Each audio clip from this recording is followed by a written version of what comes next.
مردے کو قبرستان میں جب دفن کرنے کے لیے جاتے ہیں اور جب اس کو لٹاتے ہیں تو آپ کیسے لٹاتے ہو؟ چت لٹاتے ہیں نا، سر ادھر رہتا ہے، مان لیجئے سر ادھر ہے، پیر ادھر ہے، تو ایسی تو لٹاتے ہو نا۔ مجھے دکھائیے آپ کہاں ہے؟ آپ کے علاقے کے کسی مولوی نے آپ کو بتایا ہے؟ جبکہ سنت یہ ہے کہ میت کو جب آپ قبر کے اندر لٹائیں گے تو اس کو داہنی کروٹ سے لٹائیں گے۔ ہم لٹاتے تو چت ہیں اور منہ اس کو ایسا کر دیتے ہیں، ایسا کر، یہ اور تکلیف دہ چیز ہے۔ چت لٹاتے ہیں، غلط ہے یہ طریقہ، پھر سن لو غلط ہے یہ طریقہ۔ نہیں سمجھ میں آیا ہے تو ڈنکے کی چوٹ پہ کہتا ہوں، میت کو قبر میں اتارنا اور چت لٹانا غلط ہے طریقہ۔ کل تک رہوں گا، شام تک رہوں گا انشاءاللہ۔ کسی کو اس کی دلیل ملے تو ہمیں بھی دکھا دینا۔ علم ایک سمندر ہے، ہو سکتا ہے کہ میرے پاس علم نہ ہو، آپ کے پاس کوئی دلیل ہو آپ ہمیں دے دیں، اور نہیں تو میرے پاس دلیل ہے۔ میت کو داہنی کروٹ سے لٹایا جائے گا، ایسے ایسے، اور اس کا یہ حصہ جو ہے کمر، اس کو آپ دیوار سے چپکائیں گے، کیونکہ جب داہنی کروٹ سے آپ لٹائیں گے تو وہ ٹک نہیں پائے گا، ٹک نہیں پائے گا۔ آپ کو مٹی کے 2-3 ڈھیلے اس کے پیچھے رکھنا پڑیں گے تاکہ وہ ٹک جائے، اور ایسا نہیں کر سکتے ہو تو اس والی دیوار سے جو قبر کھدی ہوئی ہے اس کو آپ اس دیوار سے چپکا دیجئے اور اس کو پورا کا پورا داہنی کروٹ سے لٹائیے، اس کے بعد پٹرے رکھ کے آپ اس کے بعد مٹی دیں۔ یہ طریقہ سنت ہے، یہ طریقہ شریعت سے ثابت ہے، لیکن آپ نہیں کریں گے۔ جو ثابت ہے وہ نہیں کریں گے، اور جو ثابت نہیں ہے اس کو کرنے پر آپ اپنے امام کو اور اپنے عالم کو مجبور کریں گے۔ کیوں؟ میرے باپ دادا جو کرتے چلے آئے ہیں وہی ہم کریں گے، ہم میں اور دوسروں میں کیا فرق رہ گیا ہے؟ میت کو قبرستان میں چت نہیں لٹایا جائے گا، قبر میں اتارتے وقت اس کو داہنی کروٹ سے، اور سنیے اس کی چارپائی کو سامنے نہیں رکھا جائے گا قبر کے، اس کی چارپائی کو میت کے پائے تاپے پر قبر کے اس سائیڈ میں رکھا جائے گا، اور جب اس میت کو لایا جائے گا لوگ اٹھائیں گے تو اس کو پائے تاپے کی طرف سے، پیر کی طرف سے لائیں گے، اور اس طریقے سے جیسے یہ قبر کھدی ہوئی ہے، یہ قبر کھدی ہوئی ہے، آپ اس کو ایسے لائیں گے ایسے، اور پھر اس کا سر یہاں کریں گے اور پیر اس کے یہاں کریں گے، اور یہاں سے لائیں گے، اس کو سامنے سے نہیں لایا جائے گا۔ سنیے طریقہ، یہاں سے اٹھایا اور دے دیا لے اتار لیجئے، نہیں، میت کو اس طرف رکھیں گے اور وہاں سے اس کی باڈی کو اٹھا کر ایسے لایا جائے گا، اس کا سر ادھر ہوگا، پیر ادھر ہوں گے، اور اس طریقے سے لایا جائے گا، اس طریقے سے، اور یہاں سر اور یہاں پیر رکھا جائے گا، اور اس کے بعد اس کو داہنی رائٹ سائڈ داہنی کروٹ سے اس کو لٹا کر دیوار سے چپکا کر پٹرے رکھ کر مٹی دی جائے گی۔ یہ ہے طریقہ۔ اب کل جانتے ہو چائے کی ہوٹلوں پہ باتیں ہوں گی، یہ مولوی ایک اور فتنہ کھڑا کر رہا ہے، یہ نیا آ گیا ہے، نئی بات بتا گیا۔ آج تک کسی کو ابھی تک تو چتی لٹاتے آئے ہیں۔ ارے آپ کیا لٹاتے آئے ہو؟ ہم نے بھی لٹائے، اور جب نہیں معلوم تھا نہیں معلوم تھا، لیکن جب علم ہو گیا تو ضد اور بحث نہیں، جب دلیل آ گئی آمنا صدقنا، جب نبی سے ثابت، تو وہاں ایک بات آپ کی نہیں چلے گی، ہماری نہیں چلے گی، وہاں چلے گی تو جناب محمد رسول اللہ کی چلے گی۔ یہی تو شریعت ہے، یہی تو شریعت ہے۔ آدمی اپنی غلطی کو تسلیم کر لے اور شریعت پر جم جائے، یہی تو شریعت ہے۔ آپ کو معلوم ہے حضرت امیر معاویہ خانہ کعبہ کا جب طواف کرتے تھے تو خانہ کعبہ کا طواف کرتے ہوئے چاروں کونوں کو چھوتے تھے، چاروں کعبے کے 4 کونے ہیں نا، چاروں کونوں کو چھوتے تھے، جبکہ حکم کیا ہے؟ حکم کیا ہے؟ آپ پہلا چکر جو لگائیں گے وہ حجر اسود جہاں ہے وہاں سے آپ شروع کریں گے، اس کونے سے، اور وہاں سے چکر لگاتے ہوئے آپ آئیں گے رکن یمانی کو چھوئیں گے۔ یہ ایسے اگر چھو سکتے ہیں آرام سے تو چھو لیجیے، اس کو آپ چھوئیں گے، اور رکن یمانی اس کے بعد جو کونا آئے گا وہ حجر اسود کا ہوگا۔ یہاں سے یہاں تک آپ یہ دعا پڑھیں گے، ربنا آتنا فی الدنیا حسنۃ وفی الآخرۃ حسنۃ وقنا عذاب النار۔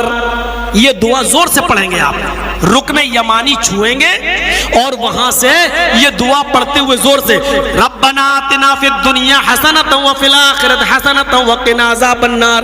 جب کعبہ کا طواف کریں گے تب کی بات کر رہا ہوں میں، چاہے عمرہ کریں یا حج کریں، جب آپ طواف کریں گے کعبہ کا تو پہلا چکر آپ حجر اسود سے شروع کریں گے، اور کرتے کرتے پہلا کونا نکلے گا، دوسرا کونا نکلے گا، تیسرا کونا جو آئے گا وہی رکن یمانی ہے، اس کو چھوئیں گے، اور چوتھا کونا پھر حجر اسود ہے۔ تو رکن یمانی سے لے کر حجر اسود تک آپ یہ دعا پڑھتے ہوئے آئیں گے، ربنا آتنا فی الدنیا حسنۃ وفی الآخرۃ حسنۃ وقنا عذاب النار۔ اب حجر اسود پر آنے کے بعد اگر آسانی سے بوسہ لے سکتے ہو تو لے لیجئے، اور آسانی سے بوسہ نہیں لے سکتے ہو تو اپنا دائنا ہاتھ اٹھا لیجئے اور یہ کہیے اللہ اکبر، یہ کہہ کر آپ آگے بڑھ جائیے اور چکر لگائیے۔ خام خواہ ہلاکت میں اپنے آپ کو مت ڈالیے، زبردستی کسی کو دھکا دے کر چومنے کی کوشش مت کیجیے خانے کا حجر اسود کو، کیونکہ وہاں کچھ حبشی لوگ بھی طواف کرتے ہیں نا، بڑے موٹے تازے ہوتے ہیں۔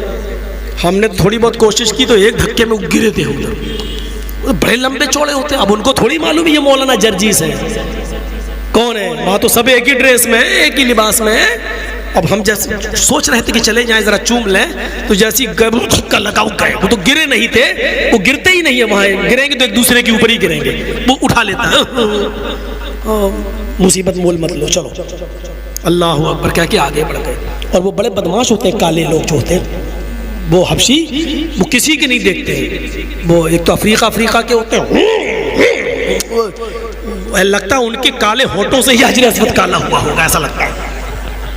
وہ اتنے ویسے ہوتے ہیں کر کر کے وہ آگے بڑھ جاتے ہیں۔ تو یہ طریقہ چار، لیکن رکن یمانی کو چھونا اور حجر اسود کو بوسہ لینا اگر آسانی سے ہو سکے۔ لیکن امیر معاویہ کیا کرتے تھے، وہ چاروں کونے چھوتے تھے، یہ پھر دوسرا چاروں کونے چھوتے تھے۔ ایک بار عبداللہ ابن عباس نے ان کو دیکھ لیا تو طواف کے بعد ان کو پکڑ لیا، کہنے لگے یہ تم کیا کرتے ہو؟ کہا کیوں؟ یہ چار کونے کیوں چھوتے ہو؟ یہ کونا بھی چھوا، یہ کونا بھی چھو لیا، یہ کونا بھی چھوا، یہ کونا بھی چھوا، یہ کونا بھی چھوا، ایسا کیوں کرتے ہو؟ تو حضرت امیر معاویہ نے فرمایا، اے عبداللہ، خانہ کعبہ پورا کا پورا برکت حاصل کرنے کی چیز ہے، تبرک ہے، ہم چاہتے ہیں کہ اس کے زیادہ سے زیادہ حصے کو چھو لیں تاکہ برکت حاصل ہو جائے۔ دیکھیے مقصد اچھا تھا، دل میں نیت اچھی تھی، مقصد اچھا تھا، ارادہ نیک تھا، لیکن کیا کہہ رہے ہیں کہ میں چاہتا ہوں کہ حجر پورا کا پورا کعبہ کے جتنے کونے سب چھو لوں، زیادہ سے زیادہ چھو لوں تاکہ برکت حاصل ہو۔ اس پر عبداللہ ابن عباس نے کیا فرمایا، سنو تم غلط کرتے ہو، میں بھی چاہتا ہوں کہ کعبے سے لپٹ جاؤں، میں بھی چاہتا ہوں کہ پورے کعبہ کے ایک ایک حصے کو میں چھوں اور چوموں اور چاٹوں اور برکت حاصل کروں، لیکن یہ محمد رسول اللہ کی سنت کے خلاف ہے۔ اے معاویہ ایسا نہیں، اللہ کے نبی نے رکن یمانی کو چھوا ہے اور حجر اسود کو بوسہ لیا ہے، بس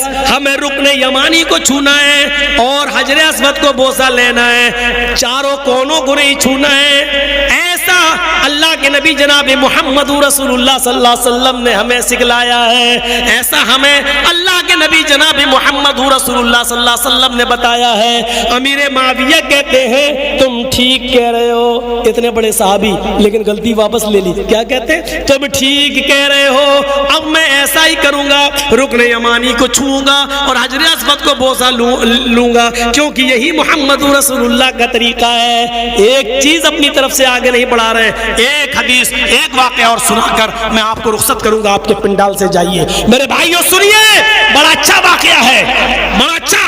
عبداللہ ابن مسعود نے ایک مرتبہ اس آدمی کو ڈانٹا کی نماز کے بعد 2 رکعت سنت پڑھنے کے بعد، فجر میں 2 رکعت سنت ہے، 2 فرض ہے، 2 سنت 2 فرض. تو عبداللہ ابن مسعود نے ایک آدمی کو ڈانٹا. کیوں ڈانٹا؟ کہ وہ 2 رکعت سنت پڑھنے کے بعد ابھی دیکھا نماز میں ٹائم ہے، فرض نماز میں دیر ہے، ابھی بعد میں جماعت کھڑی ہوگی، تو 2 رکعت سنت پڑھنے کے بعد وہ اور 2 رکعت پڑھنے لگا. اللہ اکبر. اور لمبی نماز پڑھنے لگا. جب لمبی نماز پڑھ کے ختم کیا تو عبداللہ ابن مسعود نے ڈانٹا. دیکھیے 2 رکعت سنت پڑھ چکے تھے، اب 2 فرض پڑھنا ہے. تو فرض تو پڑھنے رہے، وہ تو جماعت کے ساتھ پڑھو گے. 2 سنت پڑھنے کے بعد 2 رکعت اور پڑھنے کے لیے کھڑے ہو گئے، یہ سوچ کر ابھی ٹائم تو ہے اور پڑھ لو. لیکن عبداللہ ابن مسعود نے جب ڈانٹا تو انہوں نے کہا مجھے کیوں ڈانٹ رہے ہو؟ کہا تمہیں گناہ پڑے گا. تو اس آدمی نے کہا اے عبداللہ، نماز پڑھنے پر اللہ مجھے گناہ دے گا؟ دیکھیے سوال دیکھیے. ارے میں تو نماز پڑھ رہا ہوں، کیا نماز پڑھنے پر اللہ مجھے عذاب دے گا؟ عبداللہ ابن مسعود نے کہا نہیں، نماز پڑھنے پر عذاب نہیں دے گا، سنت کی مخالفت کرنے پر اللہ تمہیں عذاب دے گا. کیونکہ اللہ کے رسول نے فجر کی 2 سنت اور 2 فرض ہی پڑھی ہے، تم 2 سنت پڑھنے کے بعد پھر سنت پڑھنے کے لیے کھڑے ہو گئے ہو، یہ گناہ ہے، یہ عذاب ہے. تمہیں نماز پڑھنے کا عذاب نہیں پڑے گا، سنت کی مخالفت کرنے کی سزا دے گا. تم سنت بدل رہے ہو، نبی کا طریقہ بدل رہے ہو، اس کا عذاب دے گا. تو میرے بھائیوں، ہمیں سنت کو پہچاننا چاہیے. جمعے کے خطبے میں میں نے کہا نیت پر ڈیپینڈ ہے ہماری عبادت، اور آج ہم نے یہ بتایا ہماری عبادت سنت پر ڈیپینڈ ہے، جناب محمد رسول اللہ کی مہر پر ڈیپینڈ ہے، نبی کے طریقے پر ڈیپینڈ ہے. ہماری عبادتوں پر اگر محمد رسول اللہ کی مہر لگی ہے تو وہ قبول ہوگی. اس لیے یاد رکھیے گا، فرض نماز کے بعد دونوں ہاتھ اٹھا کر دعا مانگنا ناجائز نہیں ہے. فرض نماز کے بعد اکیلے تنہائی میں آپ جتنی دعا مانگنا چاہیں مانگیں. اعتراض صرف اس بات پر ہے، غلط صرف یہ ہے کہ فرض نماز کے بعد امام کا انتظار میں بیٹھے رہنا، اور امام ہاتھ اٹھائے تب مقتدی ہاتھ اٹھائیں، اور امام دعا کرائے مقتدی آمین آمین بولیں. یہ طریقہ غلط ہے. آپ دعا مانگیے، جتنی مانگ سکتے ہو مانگیے. دوسری چیز، ختنے کا کھانا حرام ہے. ختنے کا کھانے کی اگر کوئی دعوت کرے تو نہیں جانا چاہیے. ہاں، اگر عقیقہ کر رہا ہے 7ویں دن اور 7ویں دن بچے کا عقیقے میں ختنہ کرا لیتا ہے تو اس کو ختنے کی دعوت نہیں، اس کو عقیقے کی دعوت کہنا چاہیے. عقیقے کی دعوت میں جانا چاہیے، وہ مسنون ہے، سنت ہے. اور سن لیجئے، عقیقہ صرف 7ویں دن جائز ہے. بس عقیقہ صرف 7ویں دن جائز ہے. 7ویں دن کے بعد نہ 14واں دن نہ 21واں دن، یہ صرف اپنی طرف سے بنی ہوئی خرافاتیں ہیں. اس کو چاہے جو کہہ لو، یہ ساری چیزیں غلط ہیں. 7ویں دن اگر آپ کے پاس استطاعت ہے تو عقیقہ کریں، اور اگر نہیں ہے تو پھر زندگی میں اللہ تعالیٰ جب آپ کو موقع دے دے اور جب صاحب استطاعت ہو جائیں آپ، تب آپ اپنے بچے کی طرف سے عقیقہ کر سکتے ہیں. 14ویں دن اور 21ویں دن کی کوئی وہ نہیں ہے. اب بہت سے لوگ استطاعت والے تو ہو گئے لیکن ابھی نہیں کرتے عقیقہ. کیا کرتے ہیں؟ بیٹے کی شادی ہے، اس کی شادی میں بیٹے کا بھی کر دیں گے اور پوتے کا بھی کر دیں گے، بیوی کا بھی کر دیں گے. ایک گائے لائے، 2 بیٹے کی طرف سے، ایک بہو کی طرف سے، ایک اور پوتا ہوا 2 اس کی طرف سے، 7 حصے. اللہ اکبر، ایک گائے کر دی اور 7 حصے. نہیں چلے گا. عقیقے میں بڑا جانور ہی نہیں چلے گا. عقیقے میں 2 بکرے چاہیے، چھوٹے جانور 2 بھیڑ یا 2 دمبا یا 2 مینڈا یا 2 بکرا ہو. لڑکا ہے تو، لڑکی ہے تو 1، لڑکی ہے تو 1، لڑکا ہے تو 2.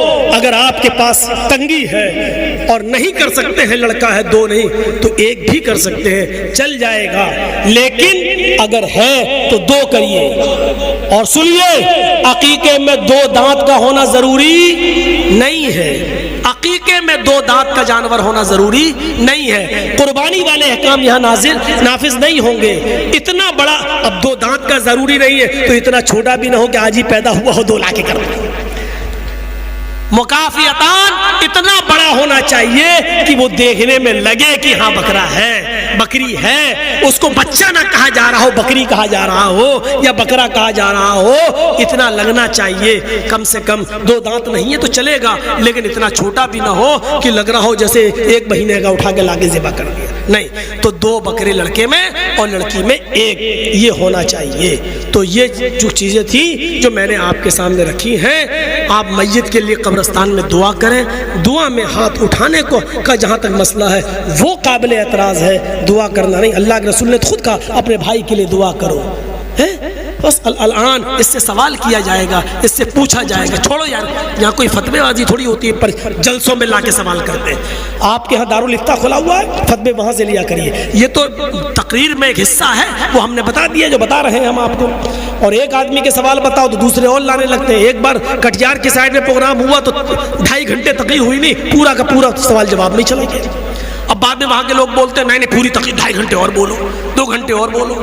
تو یہ سب چیزیں نہیں ہونی چاہیے, یہ سب چیزیں پرسنل ہیں, اکیلے میں آ کے بات کرنی چاہیے. تو اللہ تعالیٰ سے دعا کریے بار الہ ہمیں کتاب و سنت پر چلنے کی توفیق عطا فرمائے, ہمیں محمد رسول اللہ کی سنت کو زندہ کرنے کی توفیق عطا فرمائے, ہمیں قرآن و حدیث کے مطابق عبادت کرنے کی توفیق عطا فرمائے, ہماری ماں بہنوں کو بھی سنت پر چلنے کی توفیق عطا فرمائے. اور اللہ جب تک تو ہمیں زندہ رکھ, اسلام پہ زندہ رکھنا, اور جب ہمارا خاتمہ ہو تو ایمان پر ہمارا